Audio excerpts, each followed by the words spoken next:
حضرت نوح علیہ السلام کا واقعہ۔ میرے محترم دوستوں اور بزرگوں، حضرت آدم علیہ السلام کی وفات کے 1000 برس تک لوگ اللہ تعالیٰ کی توحید پر قائم تھے۔ پھر بعض نیک بندوں کے انتقال کے بعد لوگوں نے ان کے مجسمے بنا لیے اور دھیرے دھیرے ان کی پوجا شروع ہو گئی۔ اس طرح پورے عرب و عجم میں شرک و بت پرستی کی بنیاد پڑ گئی۔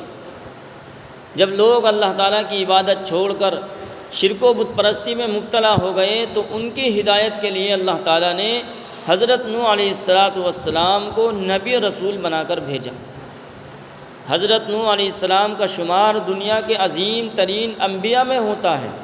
وہ سب سے پہلے نبی اور رسول ہے۔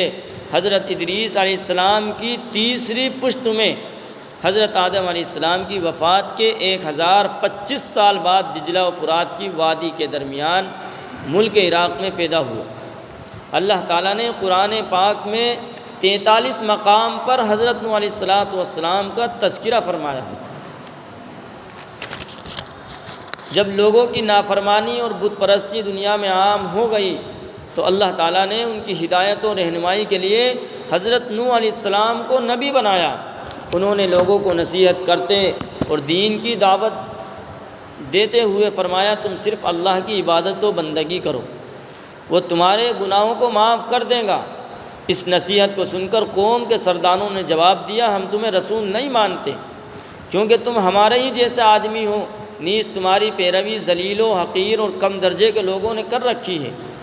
حضرت نوح علیہ السلام نے فرمایا، اللہ تعالیٰ کے یہاں سعادت و نیک بختی کا دار و مدار دولت پر نہیں بلکہ اللہ کی رضا مندی اور اخلاص نیت پر ہے۔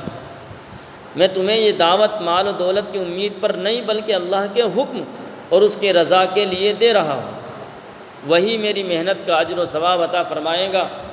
غرض حضرت نوح علیہ السلام دن رات انفرادی و اجتماعی اور خصوصی عمومی طور پر ایک طویل عرصے تک قوم کو شرک و کفر اور اللہ تعالیٰ کی نافرمانی سے ڈراتے رہے اور بتاتے رہے اور دعوت دیتے رہے، مگر وہ لباس تو کیا تھے بلکہ الٹا عذاب الہی کا مطالبہ کرنے لگے۔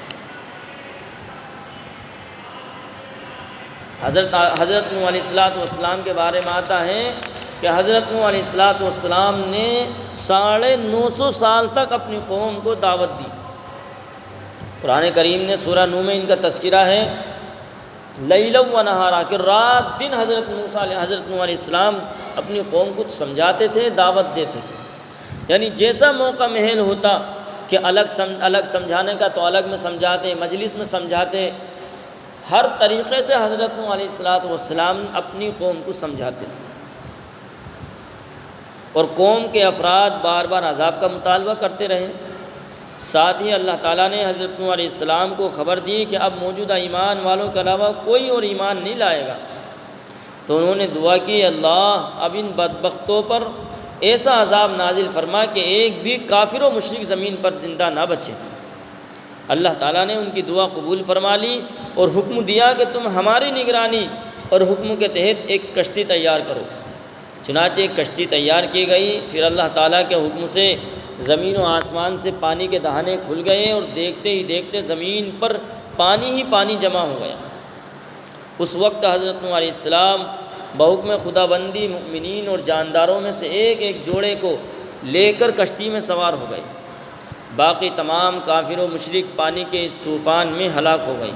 6 مہینے کے بعد کشتی 10 محرم الحرام کو جودی پہاڑ پر ٹھہری تو حضرت نوح علیہ السلام اہل ایمان کو لے کر امن و سلامتی کے ساتھ زمین پر اترے، اور پھر اللہ تعالیٰ نے انہی سے دنیا کی آبادی کا دوبارہ سلسلہ شروع فرمایا۔ اس لیے حضرت نوح علیہ السلام کو آدم ثانی کہا جاتا ہے۔ یہ حضرت نوح علیہ السلام کے حالات ہیں۔